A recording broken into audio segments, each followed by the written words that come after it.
les comédies musicales ont lancé la carrière de beaucoup d'artistes, en France comme à l'étranger. Il y a eu Le Roi Soleil qui a mis en lumière le talent d'Emmanuel Moire ou de Christophe Maé, Starmania, qui a révélé Daniel Balavoine, Morane ou encore France Gall, mais également Notre-Dame de Paris. Grâce à cette création de Luc Plamondon, Hélène Ségara, Julie Zenati, Garou, Daniel Lavoie ou encore Bruno Pelletier ont vu leur carrière décoller. Un succès salvateur pour l'un d'entre eux.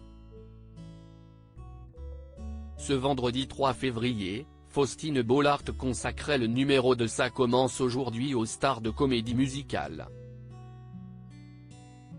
Bruno Pelletier était l'un de ses invités. Le Québécois interprétait le personnage de Pierre Gringoire dans Notre-Dame de Paris. Un rôle grâce auquel il s'est vu attribuer la chanson Il est venu le temps des cathédrales, deuxième plus gros succès du spectacle.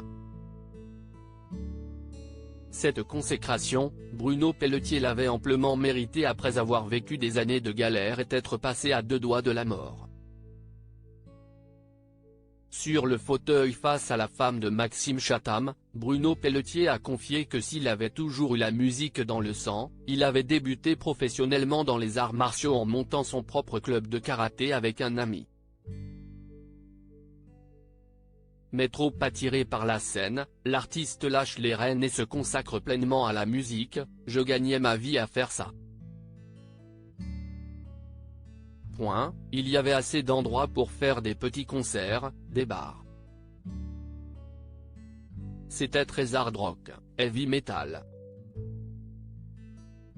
Malheureusement, cette voie l'a entraîné dans des zones très sombres. J'avais la vie d'un jeune dans la vingtaine qui explore et essaie un peu tout, ça m'a emmené sur certaines voies de contournement.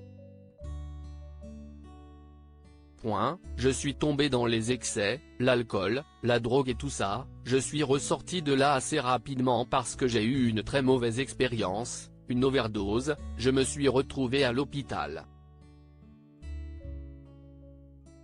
Prise de conscience nécessaire pour certains, finir à l'hôpital ne donne pas matière à freiner les mauvaises consommations, ou du moins pas sur le long terme. Bruno Pelletier a eu la chance de comprendre rapidement ce qui s'était joué pour lui. J'ai réalisé que si je voulais faire ça comme métier, on n'était plus à l'époque de Jim Morrison. Il y a quand même un aura autour de ces artistes, ils sont décédés très jeunes, ça a amené un mythe et on n'était plus là-dedans.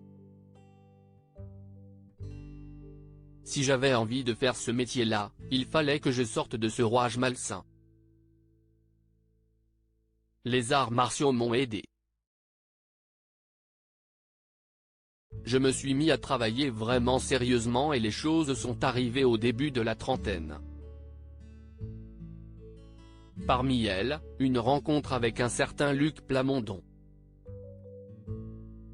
Depuis Notre-Dame de Paris, Bruno Pelletier a fait du chemin. Depuis le 28 janvier dernier, le spectacle musical Al Capone, retraçant le parcours du célèbre gangster américain à l'époque de la Prohibition dans les années 20, est à retrouver aux Folies Bergères à Paris avec Roberto Alagna dans le rôle-titre qui partage notamment un formidable duo avec la chanteuse Angoune pour ce show et Bruno Pelletier qui tient le rôle de Elliot Ness. Une formidable comédie musicale qu'il faut aller voir et entendre.